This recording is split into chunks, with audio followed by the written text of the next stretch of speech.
Pai Adérito, o que você pensa dessa onda de uma parcela de umbandistas que querem escrever a história da Umbanda, excluindo Zélio de Moraes com a afirmação de que ele se apropria do culto? Eu não vejo eles falando isso, tá? Eu não vejo uma parcela de umbandista querendo retirar Zélio Fernandino de Moraes dizendo que ele se apropriou do curso. Não. O que eu vejo, pelo menos de pessoas honestas, né? O que eu vejo e percebo que é a maior parte das pessoas que estão estudando Umbanda, tá? Se você tem um pequeno grupo que é contrário, acontece. Mas o que eu vejo de pessoas honestas na sua fundamentação. Zélio Fernandino de Moraes foi muito importante para a Umbanda. É o que eu vejo eles falando e dando ali a sua explicação para a sua própria tese, ou seja, que a Umbanda existia antes de Zélio Fernandino de Moraes. Ele foi importantíssimo para a unificação. Não estou falando que eu acredito, eu estou aqui corrigindo uma colocação que eu vejo dessa forma o que eles estão falando. Existe um núcleo muito pequeno e estridente que quer excluir realmente Zélio Fernandino de Moraes da jogada, mas existe um grupo um pouco mais culto, um pouco mais elevado, que diz, olha, sem o Zélio não existia. Sem o Zélio nós não seríamos o que somos hoje. Né? Não dá para negar a realidade. Sem o grupo do Zélio Fernandino de Moraes, não existiria essa unificação, não existiria uma religião chamada Umbanda, não existiríamos hoje o que nós temos como Umbanda. Ponto. Uma pessoa honesta, uma pessoa intelectualmente honesta não pode fugir desse conceito. É o que eu vejo pessoas honestas falando, certo? Como eu digo, existem os afetados, os estridentes, que querem realmente escrever.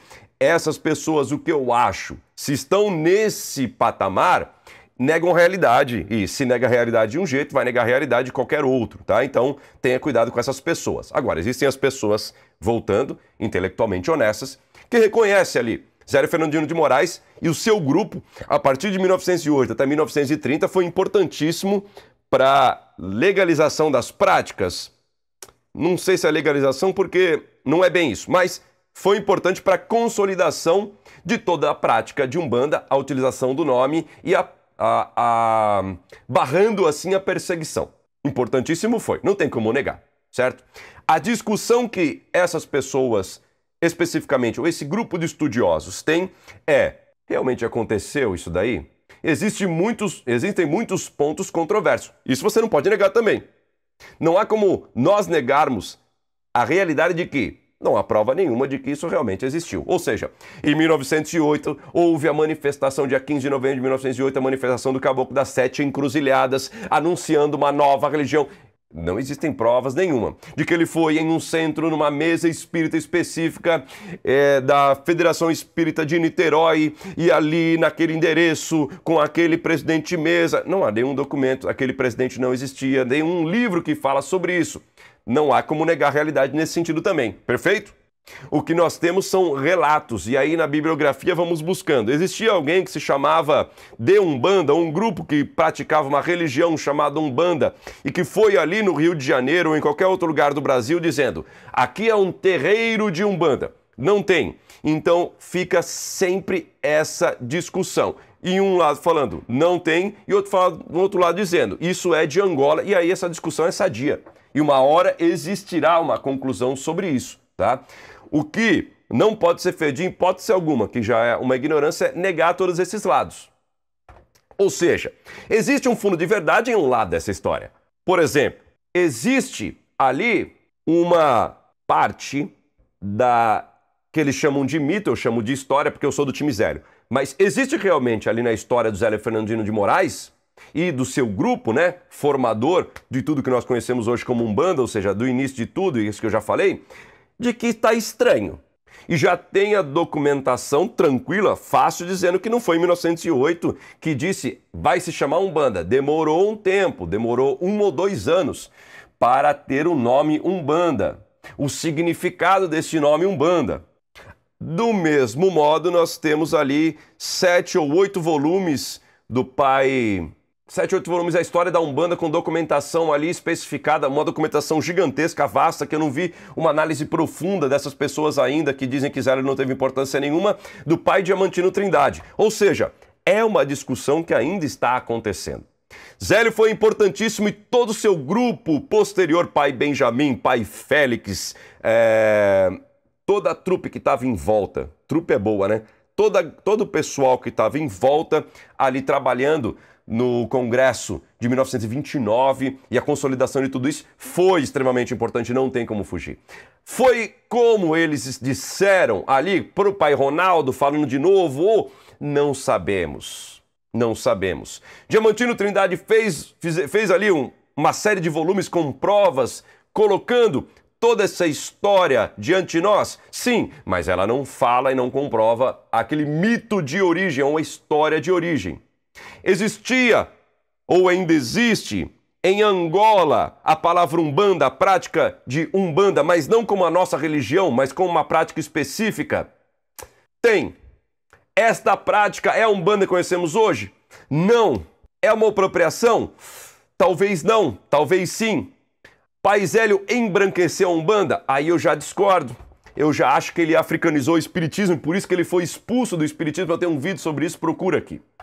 Então são conversas que até hoje eu não encontrei ninguém disposto a trocar uma ideia. Eu só encontrei pessoas que querem brigar entre si e fazer assim, ó, eu tenho essa ideia espetacular, ou pessoas que vêm no meu direct ou nos comentários dizendo, você é um retardado, burro, idiota e não sabe não sei o quê. E outros caras falando assim, a Umbanda é angolana. Eu falando, a Umbanda é brasileira. A Umbanda é angolana, eu sou angolano. Eu falo, e eu sou brasileiro. Ou seja, são brigas, disputas. Aí eu falo com um cara assim, beleza então, me manda uma placa que não seja daqui de alguém do Brasil, escrito assim, ó, Caboclo Caboclo Sete Montanhas, terreiro do Caboclo Sete Montanhas aí em Angola. Tem? Não tem. Tem. Ninguém quer conversar sobre isso, ele quer só impor as coisas. Então, esse assunto ainda está embrionário. Tem os estridentes dos dois lados, tá? Dos dois lados.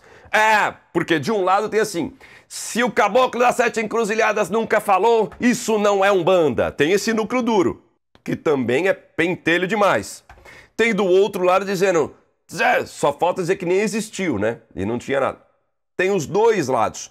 E talvez com o amadurecimento, vai demorar um tempo, desse assunto, existam pessoas realmente que queiram ali conversar sobre. Botar um papo, falando assim, pô, cara, legal, bacana isso aí mesmo, hein? Temos que admitir que o mito de origem, ou a história da origem, não tem prova nenhuma, beleza?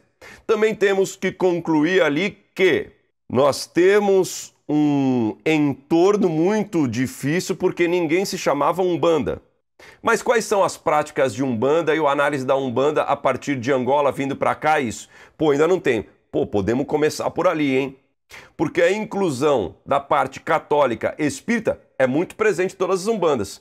A consolidação dos estudos e a sistematização dos médiuns dentro da gira com classificações de ordens hierárquicas, isso tudo vem. Magia europeia, o enfileiramento, a utilização de psicografia, a utilização de canalização, a utilização de ervas, a utilização de orações e calendário litúrgico católico se mantendo até hoje, como eu mantenho por conta das próprias entidades e a manifestação dessa parte católica também muito presente.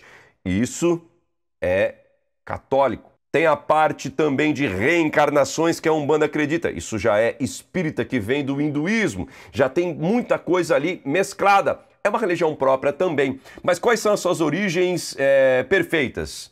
De onde vem exatamente? Esse trabalho, esse estudo, está em amadurecimento. Não tem nada concluído. Por enquanto, é uma gritaria. E o que eu falo agora?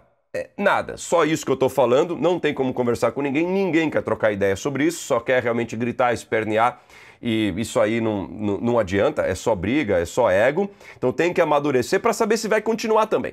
Porque você pode ver lá em 1930, por exemplo, no Congresso, tudo era Egito, tudo era oriental. Depois do tempo isso não se fixou, passou como se fosse uma moda. E nós podemos pensar em outras modas que tiveram aqui na Umbanda, por exemplo, essa moda, deixa eu só dizer, moda não é pejorativo, tá? Ou seja, diversas ondas que tiveram teóricas e doutrinárias, dá na mesma, e práticas também, que vieram dentro da Umbanda e permaneceram, tá? Não tem como negar isso também. Por exemplo, a utilização da cultura indígena com ayahuasca, tem alguns terreiros que usam cambô, tem alguns terreiros que usam maraca. Então a influência de tribos indígenas e a utilização de seus rituais teve uma época que deu um boom na Umbanda. passou, mas manteve ainda a cachimbada, manteve ainda muita coisa, os tambores, manteve ainda muitas práticas que antes era bombado, só se queria saber disso na Umbanda, até hoje. Como também reencarnação, psicografia, deu um boom em uma época, continuou e está até hoje com algumas, diminuiu um pouco, mas manteve. Nós também temos agora o sagrado feminino, nossa, que foi uma febre também há pouco tempo atrás, está esvaziando, o pessoal já não está mais interessado, mas manteve algumas práticas. Então, o que eu acho sobre isso?